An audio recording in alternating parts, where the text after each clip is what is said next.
Gyandeep YouTube channel पर आप सबका स्वागत है। आज मैं आप सबको इस वीडियो में हिंदी साहित्य के 100 महत्वपूर्ण प्रश्नों को कराऊंगी जो कि सभी परीक्षाओं के लिए इम्पोर्टेंट है। तो आप जिस किसी भी एग्जाम की तैयारी कर रहे हैं और आपने हिंदी विषय का चयन किया है तो आपके लिए वीडियो बहुत ही इम्पोर्टेंट होने वाला है। तो वीडियो को लास्ट तक ज़रूर देखें और वीडियो पसंद आए तो वीडियो को लाइक से सब्सक्राइब करना ना भूलें। मैंने हिंदी साहित्य पर इसी तरह बहुत सारे प्रैक्टिस सेट कराए हैं। अगर आप सारी वीडियो नहीं देख पाए हैं तो प्ले लिस्ट में जाकर देख सकते हैं। आज की इस वीडियो में हम फिर से हिंदी साहित्य के 100 महत्वपूर्ण प्रश्नों को करेंगे जो कि सभी परीक्षाओं के लिए इम्पोर्टेंट है। तो चलिए देखते हैं क्या है क्वेश्चन नंबर 1 है। क्वेश्चन नंबर 1 है, भारतेंदु का पूरा नाम क्या है? भारतेंदु को पूरा नाम भारतेंदु हरिश्चंद्र है। भारतेंदु युग के प्रतिनिधि कवि हैं। भारतेंदु युग में इनका विशेष योगदान रहा, इसलिए इन्हीं के नाम पर इस युग का नाम क्या पड़ा? भारतेंदु युग नाम पड़ा। क्वेश्चन नंबर 2 है, निराला का पूरा नाम? सूर्यकांत त्रिपाठी निराला है। छायावादी कवि हैं कौन? निराला। इनका पूरा नाम है सूर्यकांत त्रिपाठी निराला। क्वेश्चन नंबर 3 है, दिनकर का पूरा नाम क्या है? दिनकर का पूरा नाम है रामधारी सिंह दिनकर। इन्हें द्वितीय राष्ट्र कवि भी कहा जाता है और उर्वशी इनकी प्रसिद्ध रचना है। इसी रचना के लिए इन्हें ज्ञानपीठ पुरस्कार से सम्मानित किया गया था। क्वेश्चन नंबर 4 है, इंसा अल्लाह खां की रचना का नाम क्या है? इंसा अल्लाह खां की रचना का नाम है रानी केतकी की कहानी। रानी केतकी की कहानी के रचनाकार कौन है? इंसा अल्लाह खां। इस तरह से क्वेश्चन पूछे जाते हैं। क्वेश्चन नंबर 5 है, हिंदी के प्रथम समाचार पत्र का नाम क्या है? तो हिंदी का प्रथम समाचार पत्र है उदत्त मार्तंड।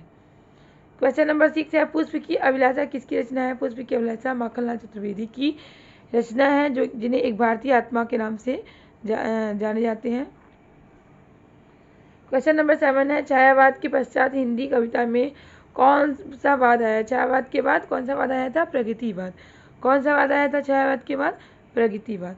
क्वेश्चन नंबर 8 है, प्रयोगवाद का छायावाद प्रगतिवाद पर मैंने डिटेल वीडियो बनाया, अगर वीडियो नहीं देख पाए तो देख सकते हैं।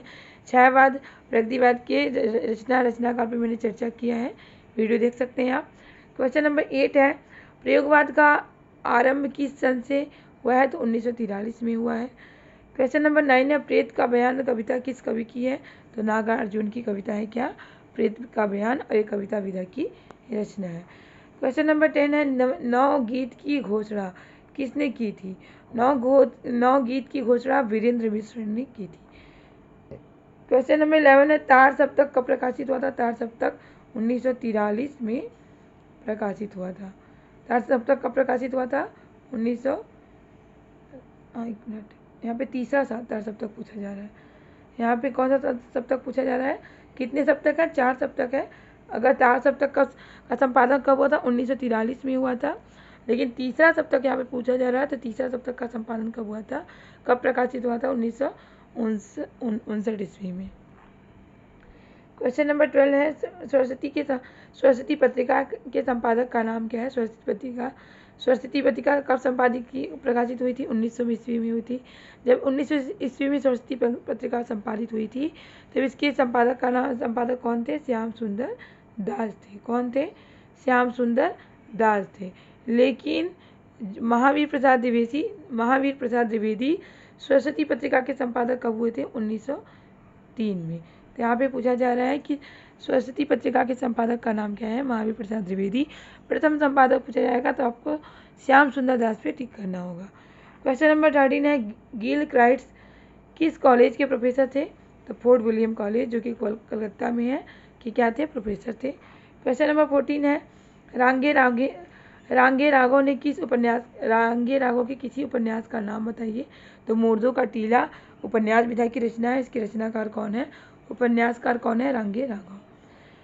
क्वेश्चन नंबर 15 है, मन्नू भंडारी की 3 कहानियों के नाम बताइए? तो इनकी 3 कहानी है, मैं हार गई, 3 निगाहों की एक तस्वीर, यही सच है। ये तीनों कहानियाँ किसकी है? मन्नू भंडारी की। तो मन्नू भंडारी की कहानियों से क्वेश्चन पूछे जाते हैं। क्वेश्चन पूछ लिया जाएगा कि यही सच किस विधा की रचना है और इसके रचनाकार कौन है? तो यही सच है कहानी विधा की रचना है, रचनाकार कौन है? मन्नू भंडारी है। क्वेश्चन नंबर 16 है, सारा आकाश की रचयिता कौन है? राजेंद्र यादव। क्वेश्चन नंबर 17 है, हिंदी की पहली कहानी कौन सी थी? इंदुमती को हिंदी की पहली कहानी मानी जाती है। हिंदी की पहली कहानी कौन सी है? इंदुमती। क्वेश्चन नंबर 18 है, चंद्रधर शर्मा गुलेरी किस कहानी के कारण प्रसिद्ध है? तो इनकी कहानी है उसने कहा था। इसी कहानी के कारण चंद्रधर शर्मा गुलेरी प्रसिद्ध है। क्वेश्चन नंबर 19 है, रत्नाकर की 2 रचनाओं के नाम बताइए।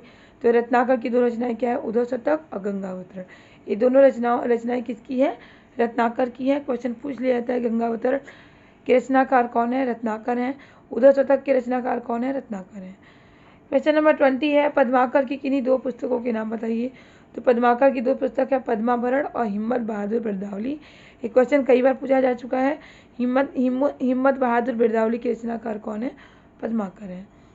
क्वेश्चन नंबर 21 है, भूषण की 2 रचनाओं के नाम बताइए। शिवराज भूषण, शिवा बामनी भूषण की 2 रचनाएं हैं।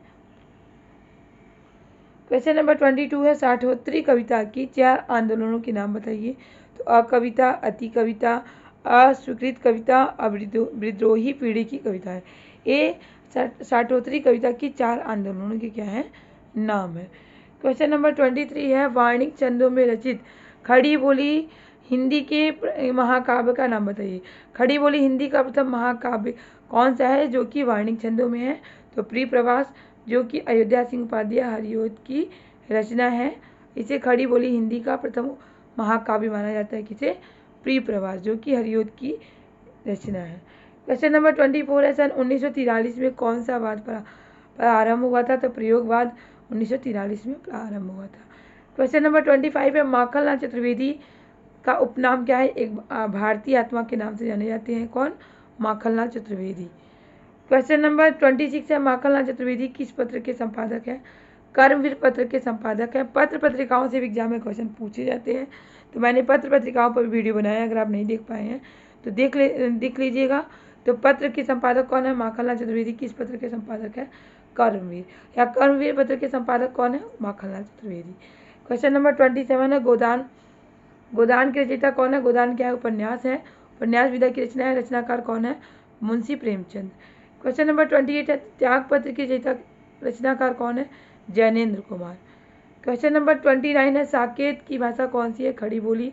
साकेत मैथिली षडगुप्त की रचना है। किसकी रचना है? मैथिली षडगुप्त की रचना है, राम काव्य पर आधारित है। किस भाषा में लिखी गई है? खड़ी बोली में। क्वेश्चन नंबर 30 है, सदल मिश्र ने किसकी रचना की है? तो नासिकेतो पाख्यान की रचना की है। अब देखिए, तार सप्तक एग्जाम में क्वेश्चन पूछे जाते हैं कि हर एक सप्तक के कवियों के नाम, कौन किस सप्तक का कवि है और कवियों को तो तार सप्तक पर मैंने डिटेल में वीडियो बनाया है और हर एक सप्तक के कवियों को याद करने का ट्रिक भी मैंने बताया है। तो आप वीडियो नहीं देख पाए हैं तो देख सकते हैं। तो यहाँ पे क्वेश्चन पूछा जा रहा है कि तार सप्तक के कवियों के नाम बताइए। तो तार सप्तक के कवि हैं गजानन माधव मुक्तिबोध, नेमीचंद जैन, भारत भूषण अग्रवाल, प्रभाकर माचवे, गिरिजा कुमार माथुर, रामविलास शर्मा और अज्ञे। तो ये तार सप्तक के कवियों के नाम हैं। तार सप्तक के संपादक कौन है? अज्ञे हैं, सच्चिदानंद हीरानंद वात्स्यायन अज्ञे। और तार सप्तक का प्रकाशन कब हुआ था? 1943 में हुआ था। क्वेश्चन नंबर 32 है, सांप किस कवि की कविता है? तो अज्ञे जी की कविता है।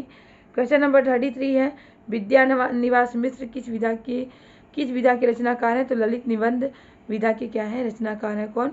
विद्या निवास मिश्र। क्वेश्चन नंबर 34 है, अध्यापक पूर्ण सिंह ने 2 निबंधों के नाम बताइए। तो पूर्ण सिंह के 2 निबंधों के नाम है आचरण की सभ्यता और नयनों की गंगा। इनके 2 निबंध है। क्वेश्चन इस तरह से पूछे जा सकते हैं कि आचरण की सभ्यता किस विधा की रचना है? तो निबंध विधा की रचना है। रचनाकार कौन है? पूर्ण सिंह है। क्वेश्चन नंबर 35 है, प्रसाद जी की 3 खंड काव्यों के नाम बताइए। तो आंसू, झरना और लूट, इनके 3 खंड काव्य है। क्वेश्चन नंबर 36 है, साकेत किस शाखा की रचना है? तो राम भक्ति शाखा की रचना है, राम काव्य पर आधारित है। और किसकी रचना है? मैथिली षडगुप्त की रचना है। क्वेश्चन नंबर 37, आकाशदीप क्या है? कहानी है। और इसके कहानीकार कौन है? रचनाकार कौन है? जयशंकर प्रसाद, जो कि छायावाद की कवि हैं। इन्हें छायावाद का जनक कहा जाता है। क्वेश्चन नंबर 38 है, राम की शक्ति पूजा किस रस की रचना है? तो राम की शक्ति पूजा सूर्यकांत त्रिपाठी निराला जी की रचना है। और ये किस रस की रचना है? तो वीर रस की रचना है। क्वेश्चन नंबर 40 है, अमृतलाल नागर के 2 उपन्यासों के नाम बताइए। तो खंजन नयन और मानस का अंश, ये दोनों उपन्यास किसके हैं? अमृतलाल नागर के हैं। खंजर नयन किस विधा की रचना है? तो उपन्यास विधा की रचना है। रचनाकार कौन है? अमृतलाल नागर। तो ऐसे भी क्वेश्चन पूछे जाते हैं। मानस का अंश किस विधा की रचना है? तो उपन्यास विधा की रचना है। रचनाकार कौन है? अमृतलाल नागर है। क्वेश्चन नंबर 41 है, यही सच है क्या है? कहानी विधा की रचना है। रचनाकार कौन है? मन्नू भंडारी है। क्वेश्चन नंबर 42 है, राष्ट्र कवि की पदवी पाने वाले दो कवियों के नाम बताइए। तो मैथिली शरण गुप्त और रामधारी सिंह दिनकर, ये दोनों कवि जो हैं राष्ट्र कवि की पदवी पाने वाले दोनों कवि हैं। कौन? मैथिली शरण गुप्त। मैथिली शरण गुप्त को इनकी जो रचना है भारत भारती, जो इनकी रचना है, इसी रचना के लिए इन्हें राष्ट्र कवि की उपाधि दी गई थी और ये प्रथम राष्ट्र कवि माने जाते हैं मैथिली शरण गुप्त, और रामधारी सिंह दिनकर जो है वे द्वितीय राष्ट्र कवि माने जाते हैं। क्वेश्चन नंबर 43 है, राजेंद्र यादव की किसी एक पुस्तक का नाम बताइए। तो सारा आकाश इनकी पुस्तक का नाम है। क्वेश्चन नंबर 44 है, प्रगतिवाद के बाद हिंदी कविता में कौन सा वाद आया? तो प्रगतिवाद के बाद कौन सा वाद आया था? प्रयोगवाद। क्वेश्चन नंबर 45 पर प्रेमचंद के 4 उपन्यासों के नाम बताइए। तो गोदान, गबन, प्रेमाश्रम और निर्मला, ये क्या है? प्रेमचंद के 4 उपन्यास हैं। प्रेमचंद के अधूरे उपन्यास का से पूछा जाता है कि प्रेमचंद के अधूरे उपन्यास का नाम क्या है? तो प्रेमचंद के अधूरे उपन्यास का नाम है मंगलसूत्र। मंगलसूत्र इनके अधूरे उपन्यास का नाम है। तो ये भी क्वेश्चन पूछे जाते हैं। क्वेश्चन नंबर 46 है, एशिया क्या है? गीत है। गीत के रचनाकार कौन है? वीरेंद्र मिश्र हैं। क्वेश्चन नंबर 47 है, होगी जय हे पुरुषोत्तम नवीन, क्या है? कहानी है और इसके कहानीकार कौन है? सूर्यबाला है। क्वेश्चन नंबर 48 है, लल्लू कब लौटोगे, संस्मरण विधा की रचना है और लेखक कौन है? बनारसी दास चतुर्वेदी है। क्वेश्चन नंबर 49 है, प्रयोगवाद और नई कविता के एक होने की घोषणा किसने की है? प्रयोगवाद और नई कविता के एक होने की घोषणा अज्ञे जी ने की है। क्वेश्चन नंबर 50 है, कतिकी पूनो किसकी कविता है? कविता है कतिकी पूनो किसकी कविता है? अज्ञे जी की कविता है। क्वेश्चन नंबर 51 है, आत्मने पद किसकी रचना है? अज्ञे जी की रचना है। क्वेश्चन नंबर 52 है, अंतिम आलोक कविता है और इसके रचनाकार कौन है? अज्ञे जी है। क्वेश्चन नंबर 53 है, मेरे लोग क्या है? कविता है और कविताकार कौन है? लेखक कौन है? मुक्तिबोध। रचनाकार कौन है? मुक्तिबोध, गजानन माधव मुक्तिबोध इनका पूरा नाम है। क्वेश्चन नंबर 54 है, निराला ने किस छंद का आविष्कार किया है? तो ये मुक्त छंद का आविष्कार किसने किया है? निराला जी ने किया है। और देखिए निराला से संबंधित कुछ महत्वपूर्ण प्रश्न है तो इम्पोर्टेंट है, जो कि आप नोट कर लीजिएगा। ऐसे क्वेश्चन एग्जाम में पूछे जाते हैं, इसलिए मैंने इन पॉइंटों को लेकर आई हूँ मैं। तो है क्वेश्चन नंबर 5, दूधनाथ सिंह ने निराला की एक आत्महंता आस्था नामक पुस्तक लिखी है। तो निराला की एक आत्महंता आस्था नामक पुस्तक किसने लिखी है? दूधनाथ सिंह ने लिखी है। क्वेश्चन नंबर 56 है, डॉक्टर रामविलास शर्मा ने निराला की साहित्य साधना नामक पुस्तक किसने लिखी है? तो डॉक्टर रामविलास शर्मा ने लिखी है। और कितने खंडों में है? तो 3 खंडों में है। तो इस तरह से क्वेश्चन एग्जाम में पूछे जाते हैं, तो आप लोग नोट कर लीजिएगा। 57 है, पत्रोकंठित निराला की अंतिम गीत है। पत्रोकंठित निराला की क्या है? अंतिम गीत है। निराला की कविता को कल्पना की कानन, निराला ने कविता को क्या कहा है? कल्पना के कानन की रानी कहा है। कविता को कल्पना के कानन की रानी किसने कहा है? तो निराला जी ने कहा है। क्वेश्चन नंबर 58 है, निराला ने इष्ट देव के मंदिर की पूजा सी विधवा को कहा है। तो विधवा को इन्होंने क्या कहा? इष्ट देव की मंदिर की पूजा सी कहा है। और निराला जी जो हैं स्वामी विवेकानंद जी को क्या मानते हैं? अपना गुरु मानते हैं। क्वेश्चन नंबर 59 है, नामवर सिंह के अनुसार निराला को छंदों का गुरु कहा जाता है। तो निराला को छंदों का गुरु कहा जाता है, किसने कहा है? तो नामवर सिंह ने कहा है। क्वेश्चन नंबर 60 है, रविवार को जन्म लेने के कारण सर्वप्रथम इनका मूल नाम क्या पड़ा? रविवार को जन्म लिए थे, इसलिए इनका मूल नाम पड़ा था सूर्य कुमार, जिसे 1917-18 में बदलकर क्या रख दिया गया? सूर्यकांत ने। क्वेश्चन नंबर 61 है, ये हिंदी कविता को छंदों की परिधि से मुक्त करने वाले कवि माने जाते हैं। छंदों की परिधि से मुक्त करने वाले कवि माने जाते हैं कौन? सूर्यकांत त्रिपाठी निराला। और निराला को मुक्त छंद का क्या माना जाता है? प्रवर्तक। मुक्त छंद का प्रवर्तक किसे माना जाता है? तो निराला को माना जाता है। मुक्त छंद के लोगों ने केचुआ और रवर छंद भी कहा है। मुक्त छंद को लोगों ने क्या कहा है? केचुआ और रवर छंद भी कहा जाता है। तो मुक्त छंद को क्या कहा जाता है? केचुआ और रवर छंद भी कहा जाता है। क्वेश्चन नंबर 62 है, निराला ने स्वामी विवेकानंद की कविता सखार प्रति का 1926 में सखा के प्रति शीर्षक में अनुवाद किया। तो विवेकानंद को अपना गुरु मानते थे और इनकी जो कविता है सखार प्रति का अनुवाद किया था इन्होंने, क्या? सखा के प्रति शीर्षक से। क्वेश्चन नंबर 63 है, निराला को अकुंठ एवं वयस्क श्रृंगार दृष्टि तथा तृप्ति का कवि कहा जाता है। अकुंठ एवं वयस्क श्रृंगार दृष्टि तथा तृप्ति का कवि निराला को कहा जाता है। क्वेश्चन नंबर 64 है, मतवाला पत्र जो है किसका है? निराला जी इसके संपादक थे मतवाला पत्र के। तो मोटो क्या था? यानी मुख पृष्ठ पर क्या लिखा था वाक्य?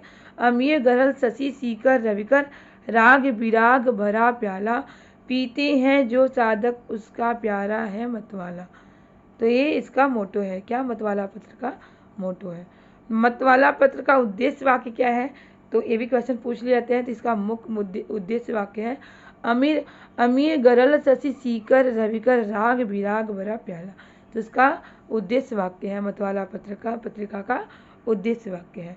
क्वेश्चन नंबर 66 है, नए पत्ते जो कि निराला जी की रचना है में निराला ने 7 व्यंग प्रधान कविताओं को संग्रहित किया है।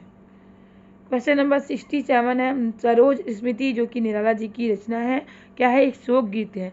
सरोज स्मृति एक शोक गीत है और निराला जी की रचना है, जिसे कवि ने अपनी 18 वर्षीय पुत्री, सरोज इनकी पुत्री का नाम था, 18 वर्षीय पुत्री की करुण स्मृति में लिखा है। ऐसे हिंदी साहित्य संसार का शोक गीत कहा जाता है। इसमें वात्सल्य और करुण दोनों रसों का मिश्रण है। तो सरोज स्मृति किसकी रचना है? निराला जी की रचना है, एक शोक गीत है और इनकी पुत्री सरोज की ही स्मृति में लिखी गई ये रचना है, गीत है। क्वेश्चन नंबर 68 है, रामविलास शर्मा ने निराला की प्रथम प्रकाशित रचना माता की वंदना मानी है। तो माता की वंदना को निराला की प्रथम प्रकाशित रचना किसने मानी है? तो रामविलास शर्मा जी ने मानी है। अब देखिए यहाँ पे बादल राग, संध्या सुंदरी इनकी रचना कविताएं हैं, नोट कर लीजिएगा। बादल राग, संध्या सुंदरी, यमुना कृति, वरदे वीणा वादिनी वरदे, तोड़ती पत्थर, सम्राट अष्टम एडवर्ड के प्रति, स्नेह निर्झर बह गया, चोट खाकर राह चलते हार गया, मुसीबत में कटे हैं दिन, दुखता रहता है जीवन, कविताएं किसकी हैं? निराला जी की। तो ये कविताएं इनकी हैं। इनकी कविताओं से एग्जाम में क्वेश्चन पूछ ले जाते हैं, जिसे आप लोग नोट कर लीजिएगा। क्वेश्चन है नंबर 17 है, दिल्ली सच है कुकुरमुत्ता विप्लवी बादल वन बेला महंगो महंगा रहा, जागो फिर एक बार प्री मुद्रित ऋग खोलो, जाग दिशा ज्ञान, जाग जीवन धन के नामक निराला की कविताएं। तो ये भी कविताएं किसकी हैं? निराला जी की कविताएं हैं। क्वेश्चन नंबर 71 है, निराला कृत जूही की कली क्या है? मुक्त छंद की पहली रचना मानी जाती है। मुक्त छंद की पहली रचना निराला के द्वारा रची गई जूही की कली मानी जाती है। क्वेश्चन नंबर 72 है, निराला की पहली कविता जो है जूही की कली, जो कि 1916 की है। इस कविता में प्रकृति के माध्यम से मानवीय वासनाओं की अभिव्यक्ति अत्यंत प्रभावोत्पादक रूप से हुई है। तो इम्पॉर्टेंट पॉइंट है, इसलिए आप लोग नोट कर लीजिएगा निराला से संबंधित। तो इस तरह से क्वेश्चन पूछे जाते हैं एग्जाम में। और वीडियो अगर पसंद आए तो वीडियो को लाइक से सब्सक्राइब करना ना भूलें। गीतिका में निराला ने कवि ने अपनी भावनाओं को संगीत के स्वरों में प्रस्तुत करने का प्रयास किया है। क्वेश्चन नंबर 74 है, मास्को डायलॉग्स, गर्म पकौड़ी, प्रेम संगीत निराला की कविताएं हैं। क्वेश्चन नंबर 75 है, राम की शक्ति पूजा किसकी रचना है, किसकी कविता है? निराला जी की कविता है और ये लघु प्रबंधात्मक काव्य है। इसकी रचना कब हुई थी? 1936 में हुई थी। यह अनामिका में संकलित है। तो राम की शक्ति पूजा जो लघु प्रबंध काव्य है, तो किसमें संकलित है? अनामिका में संकलित है। इसमें निराला का ओज अपनी पूर्ण शक्ति के साथ प्रस्फुटित हुआ है। इस रचना में कृतिवास रामायण जो कि बंगला रामायण का प्रभाव है। यह शक्ति काव्य है, जिजीविषा एवं राष्ट्रीय चेतना की कविता है। यह संपूर्ण छायावादी काव्य की एक उत्कृष्ट उपलब्धि है। क्वेश्चन नंबर 76 है शक्ति की करो मौलिक कल्पना। निराला जी की है, ये निराला जी की द्वारा कही गई पंक्ति है। क्वेश्चन नंबर 77 है अबे सुन बे गुलाब फूल मत गर पाई खुशबू रगो आप किसके द्वारा कही गई पंक्ति है? निराला जी के द्वारा कही गई पंक्ति है।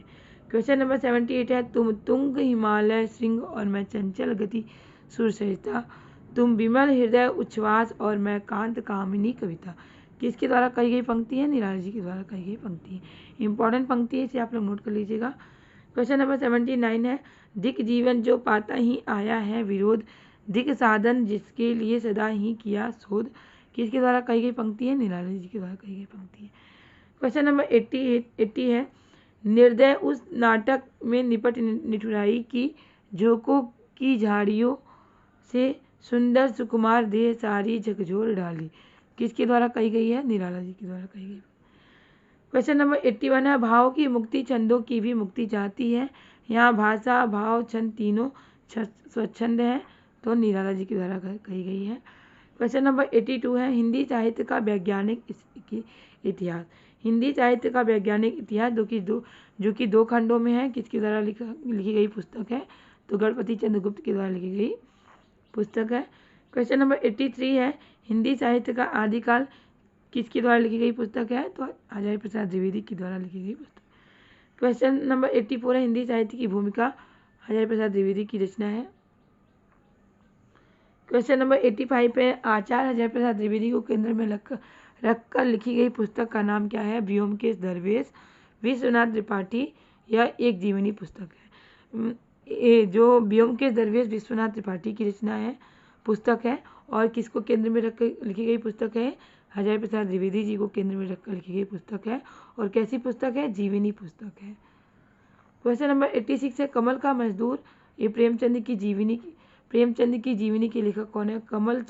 कमल का मजदूर ये प्रेमचंद की जीवनी है, और इसके लेखक कौन है? मदन गोपाल है। कलम का सिपाही प्रेमचंद की जीवनी है, और लेखक कौन है? अमृत राय कौन है? प्रेमचंद के पुत्र हैं। क्वेश्चन नंबर 88 है प्रेमचंद घर में ये शिवरानी देवी के द्वारा लिखी गई है, और शिवरानी देवी कौन है? प्रेमचंद की पत्नी है।